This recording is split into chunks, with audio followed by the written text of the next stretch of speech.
meeshaas ka soo ka keentaan ilaahay idinkaga rajeynayaa waan u diyaarsan tihiin runtii ummadda Soomaaliyeed kulli meel kasta ay joogaanna waa idin sugayaan inaan magacii iyo sharafkii Soomaaliya lahaan jirtay idinka xulkii qaranka ah ina meeshaasi aad calankii Soomaaliyeed ee buluuga ahaa kor u qaadaan oo aad uga guuleysataan hadduu ilaahay yiraahdo kooxda ka soo horjeeda si xaraga leh oo qurxoon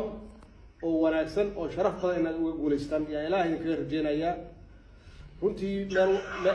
meel walba iyo qof kastoo Soomaaliyeedna waa idinka hadlaan waa idin fiirsanayaa waxaa matalaysaan qaran Soomaaliyeed waxaa matalaysaan dal Soomaaliyeed yaad matalaysaan marka insha Allah hadduu ilaahay yiraahdo waxaan rajeynayaa inaad halkaas guul ka keentaan hadduu ay yiraahdo waa mahadsantihiin yaa